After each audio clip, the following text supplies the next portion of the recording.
Assalamualaikum warahmatullahi wabarakatuh. Pemirsa, berjumpa lagi bersama saya Fibi Srayu Anita dalam Jurnal Kotim. Informasi mengenai Kabupaten Kota Waringin Timur dan sekitarnya telah kami rangkum untuk Anda. Berikut informasi selengkapnya.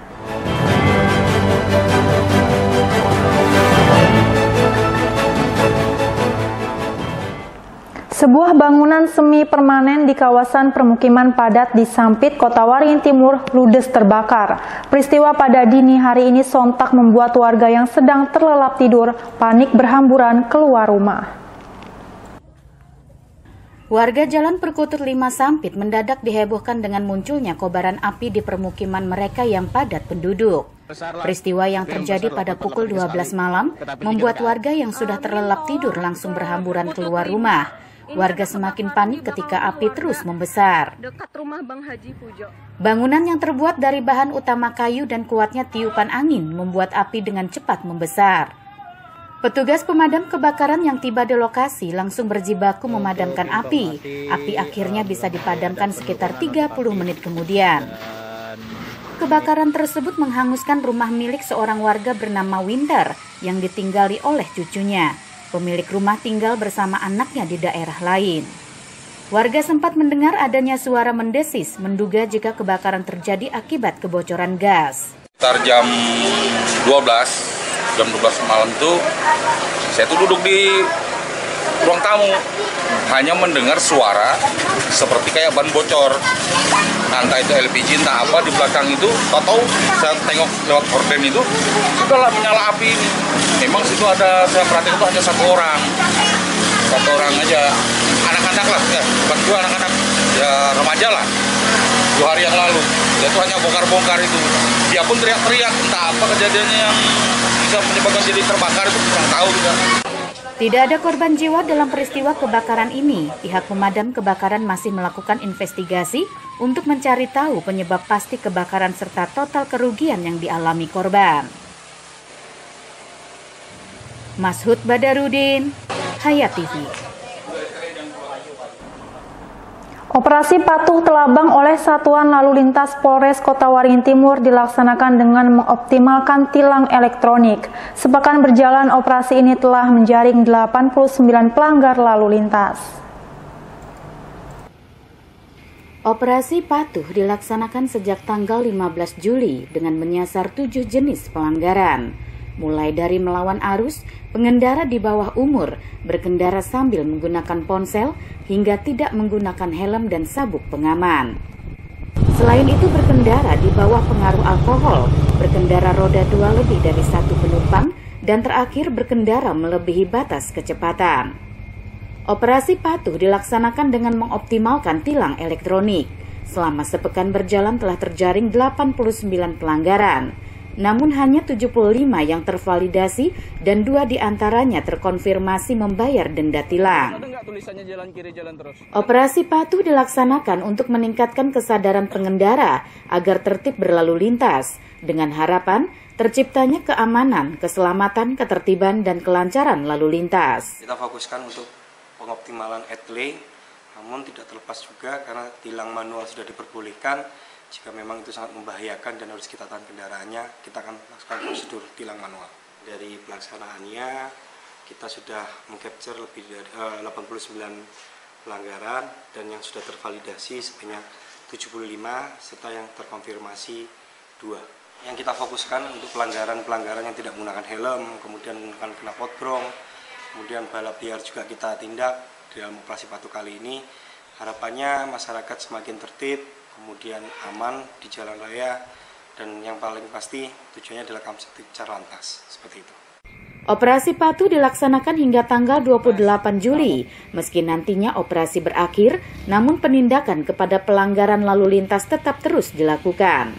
Sehingga pada akhirnya, angka kecelakaan lalu lintas dapat ditekan seminimal mungkin.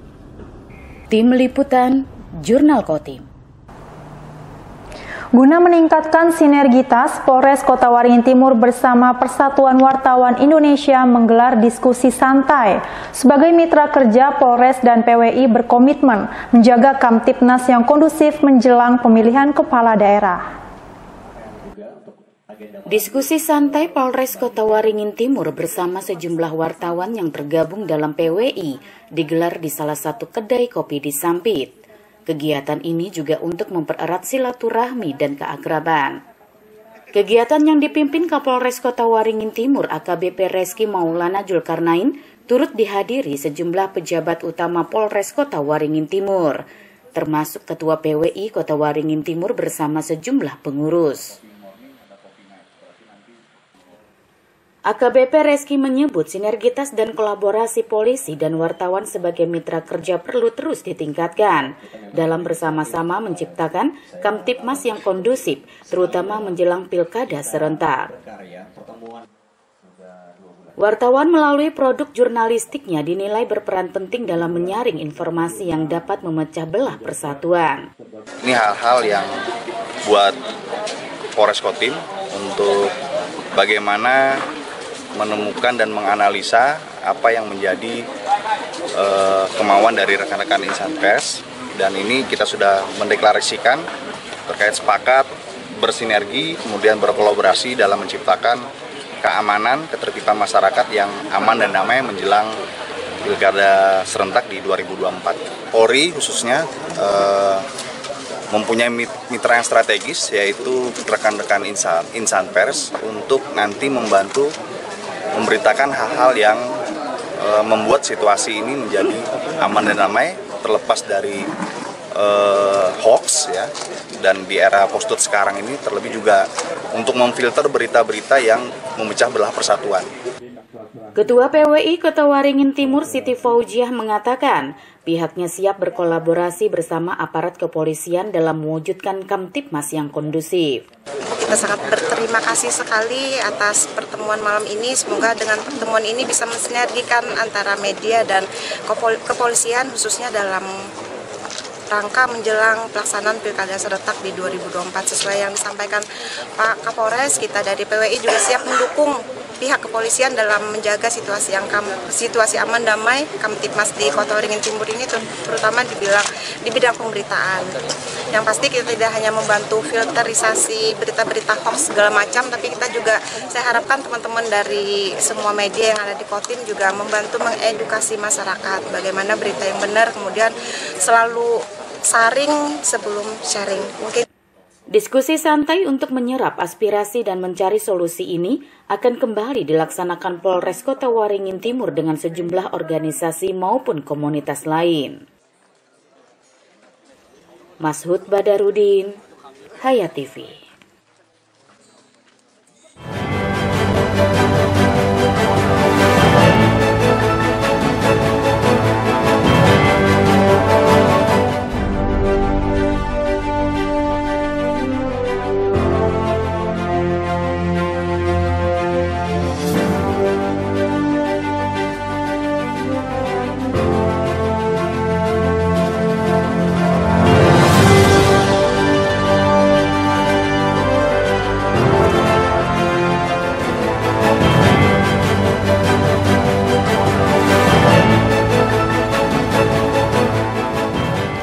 Selain komunitas burung berkicau, saat ini di Kota Waringin Barat juga mulai banyak komunitas atau tim pecinta burung merpati balap yang dalam beberapa waktu belakangan kerap menggelar latihan bersama atau event lomba. Beberapa waktu belakangan ini sejumlah komunitas pecinta merpati kolongan tengah getol melakukan latihan. Selain itu, mereka juga menggelar event lomba untuk lebih meningkatkan solidaritas serta kualitas merpati kolongan. Merpati balap tinggian atau yang lebih dikenal dengan sebutan merpati kolong merupakan salah satu dari beberapa jenis merpati balap yang cukup digemari pecinta burung merpati. Pecinta merpati kolongan dan balap ini kerap menggelar latihan atau jagong atau tumpukan secara giliran. Seperti yang dilakukan di kawasan persawahan Desa Purbasari, Kecamatan Pangkalan Lada, sejumlah pecinta burung merpati pada hari Minggu 21 Juli 2024 menggelar latihan bersama. Tidak hanya diikuti oleh tim dari Kota Waringin Barat terutama di Pangkalan Lada, namun ada juga dari Kabupaten Lamandau. Salah seorang pecinta merpati kolongan, Kasiman, mengatakan bahwa kegiatan latihan bersama atau tumpukan yang diikuti beberapa tim merpati ini rutin digelar. Adakan tumpukan, biasanya itu kalau hari Minggu itu tumpukan di Lada, di sini, di Sukamara, di Lamando, nah itu baru tumpukan. Kalau eventnya itu belum, sementara ini masih proses kan gitu. Persiapan nih Pak? Ya ini baru persiapan kan itu. Rencananya kapan Pak? Rencananya ya kalau bulan-bulan Agustus inilah mau event gitu lah. Dari mana aja Pak? Lancar kan gitu. Dari mana aja nih? Ini dari Lamando ada, dari ada, dari Sukamara ada. Terbentuknya itu sekitaran 1 tahunan. 1 tahun. Ada berapa orang anggota semuanya? Kalau sini anggotanya ada 15, kalau Lamando ya sekitar 12. Kalau Mandala Jaya itu ada 20-an. Untuk latihan yang digelar kali ini selain melatih ketangkasan sang burung juga melatih jalur. Hampir tiap minggu mereka melakukan kegiatan seperti ini. Apalagi menjelang bulan Agustus biasanya akan ada event atau pertandingan yang digelar. Tim Liputan, SBTV. Sebanyak 130 peserta yang terdiri dari komunitas, anak sekolah, dan juga tim e-sport mengikuti turnamen PES 2021 yang diadakan oleh komunitas kopi keliling Kabupaten Kobar. Turnamen PES 2021 ini bertempat di kantor Kopling Manajemen yang berada di Jalan Edi Suwargono, Kelurahan Sidurjo, Pangkalan Bun, dan mendapat sambutan hangat dari para pecinta game PES 2021.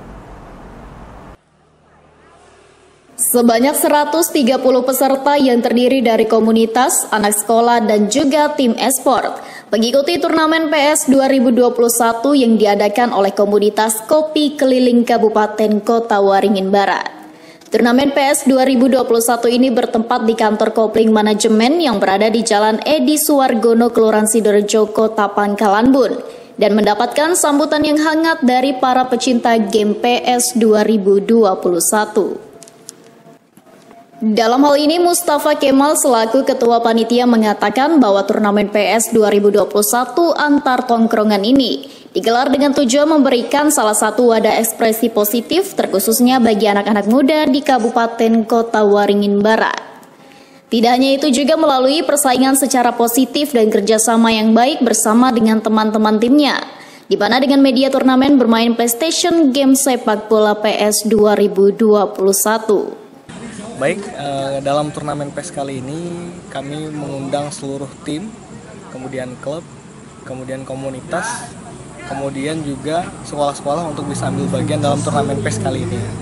Jadi dengan menggalakkan yaitu game e-sport salah satunya yaitu PES 2021, harapan kami adalah bisa mengundang untuk semua kalangan tersebut untuk bisa ambil bagian. Dan terkumpullah dalam turnamen kali ini adalah 13 tim atau tongkrongan. Jadi semuanya total itu adalah 130 orang. Dan turnamen ini dilakukan secara gratis. Tujuannya adalah untuk menggiring para pemuda, kemudian remaja untuk semuanya bisa ambil ranah positif. Jadi semuanya alhamdulillah semua disupport oleh para sponsor dan pendanaan semuanya. Jadi membuat turnamen ini dibuat secara gratis. Kemudian kita mulai dari partai penyisian itu dari hari Senin kemarin di tanggal 15 sampai dengan hari Sabtu. Jadi dari hari Senin itu setiap harinya kita seleksi, sore, malam kita seleksi, kita ambil 2 terbaik dari tim-tim tersebut. Kemudian hari Selasa dilanjut kembali sampai dengan hari Jumat. Dan semua yang terbaik tersebut, 2 tim terbaik dari tongkrongannya, dari timnya, maka diundang untuk semuanya ikut dalam partai puncak, yaitu final. Sementara itu, jumlah peserta sebanyak 130 dengan dibagi beberapa tim pada babak penyisian mengambil 6 orang atau 3 tim paling handal di tiap tongkrongan dan akan kembali berlanjut sampai ke babak final. Turnamen PES 2021 antar tongkrongan ini mendapatkan sambutan yang sangat antusias dari masyarakat sekitar, di mana hal itu terlihat dari partisipasi peserta yang tidak hanya berasal dari wilayah sekitar, tetapi juga dari seluruh kota Waringin Barat. Sedangkan para pemenang dalam turnamen ini akan mendapatkan hadiah, diantaranya juara 1 mendapatkan Rp500.000, juara 2 Rp300.000, dan juara 3 mendapatkan Rp200.000. Dan perlu diketahui turnamen PS 2021 antar tongkrongan ini digelar gratis tanpa dipungut biaya. Muhammad Iksan, SBTV. Demikian pemirsa berita dari Kota Waringin Barat tadi sekaligus menutup jumpa kita pada kali ini. Saya Fibi Srayuanita mewakili jajaran yang bertugas mohon undur diri dari hadapan Anda. Terima kasih dan sampai jumpa. Wassalamualaikum warahmatullahi wabarakatuh.